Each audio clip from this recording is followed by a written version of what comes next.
Hey everyone, you're with Tesla Tom. Thank you so much for joining us today on Ludicrous Feed.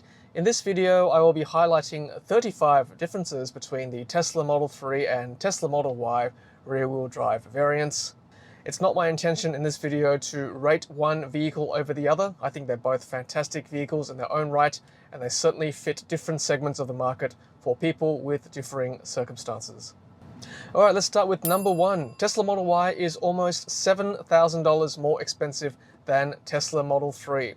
Hence, for this reason, Tesla Model Y doesn't qualify for some of the incentives in Australia. For example, in New South Wales, the threshold for the $3,000 EV rebate is $68,750, but both do qualify for the stamp duty rebate for vehicles under $78,000. Both cars have the same estimated date of delivery if you order today, between February and May 2023. Both cars are fitted with the same traction battery chemistry, i.e. lithium iron phosphate, with theoretically the same potential energy, but the Tesla Model Y is rated with 36 kilometers or 7% less WLTP range because it is 79 kilograms or 4% heavier than Tesla Model 3. The Tesla Model Y is 181 millimeters or 13% taller than Tesla Model 3. Some drivers and passengers do prefer the higher ride height. Despite this, both cars have the same drag coefficient, 0.23. Tesla Model Y has a 28mm or 20% higher ground clearance than Tesla Model 3. The Tesla Model Y is 57mm or 1% longer than Model 3. Model Y is 72mm or 4% wider than Model 3. Model Y has a 5mm or 1% wider wheelbase. But despite this, the width of the back seat is actually exactly the same. The extra width in the Model Y is in the wheel arches and not in the cabin itself. It's important for those wanting to fit 3 child seats in the second row. The Y will not actually give you any extra room over the 3. However, the middle seat is wider for Model Y, and that's evident in the wider drop-down center armrest. It's certainly more comfortable for adults sitting there, particularly with a flat floor and no transmission tunnel to deal with. That does mean, however, that the side seats are narrower in the Tesla Model Y. To make up for this fact, the Model Y rear seats do recline slightly, whereas the Model 3 seats do not. The Model Y has less leg room horizontally for front row seats, but because the seats are on raised rails compared to the Tesla Model 3, the footwells are deeper, and there is a subjective feeling like there is more legroom because of this fact. Conversely, Model Y has more legroom in the second row compared to the Tesla Model 3. With the added height, Tesla Model Y has more headroom as well. Model Y has a single-piece panoramic glass roof, giving your second-row passengers a better experience.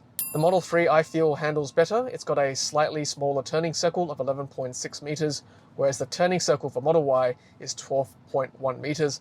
I've certainly experienced this personally over the last month with this Tesla Model Y. The Model Y has a larger frunk or bonnet when compared to Tesla Model 3. You can easily fit a carry-on suitcase into the Y frunk. You can fit the same suitcase in Model 3, however, it is very close to the lip of the frunk. With the Model Y, you can fit a suitcase and other things as well, as you can see. In the boot, both cars have a subfloor section for extra storage. The Model Y has a separate, smaller subfloor area as well. The Model Y has a hatchback opening, and this obviously increases the storage space. It's also easier to place bigger, heavier items as well. The Y also has a higher boot floor compared to the Model 3, and I feel that's better ergonomics for your back and your joints, and it's easier to place items in your car for this reason. The Model Y second row seats can be placed down flat easily with a flick of built-in switches, and obviously the folded rear seats gives you enormous storage space for bulky items, and it's much easier to lie flat if you've got a mattress when you're camping. The Model Y second row center seat can fold down independently, creating a tunnel for longer items like skis, surfboards, or furniture or hardware store items. The Model Y has a built-in 12-volt socket in the boot, whereas the Model 3 does not. And Tesla Australia states it's coming soon for a factory-fitted aftermarket tow package on the store website, with presumably braked towing capacity of 1,600 kilograms. There's no such in-house upgrades for Tesla Model 3. The Model 3 has 18-inch aero wheels compared to Model Y's 19-inch Gemini wheels as standard, and the suspension and ride quality I feel is better for the Tesla Model Y when compared to Tesla Model 3. I feel also that the Tesla Model Y subjectively is a quieter ride compared to Model 3 due to the laminated glass for all 4 windows, front and rear for Model Y. Model Y rear windows are also tinted as standard. The Model Y has a narrower field of view from the rear view mirror. The Model 3's 0 to 100 km/h time is 6.1 seconds for the rear-wheel drive variant, whereas Model Y's is 6.9 seconds. That's a 13% difference. Model Y has biodefense mode, which pressurizes the cabin and forces all air entry into the HEPA filter. I'm just going to put it on for you and you can hear for yourself what happens. And certainly feel the fan and hear the fan blowing a lot harder than normal. And at number 35, Model Y has built-in premium audio in its base rear-wheel drive offering. That's 13 speakers and the subwoofer. That's a huge benefit. The Model 3 only has the immersive sound system. I can tell you firsthand that the premium audio sound system is fantastic and well worth it. And for bonus number 36, the wing mirrors are different in Model 3 and Model Y. It's quite clear that the Model Y wing mirrors are taller but narrower, and that's reflected in the dimensions as well. Of course, there are some notable similarities between the Tesla Model 3 and Tesla Model Y. It's got the same infotainment system and autopilot driving system. It makes it easier for seasoned owners to switch between the two cars. There are free over-the-air software updates for both vehicles.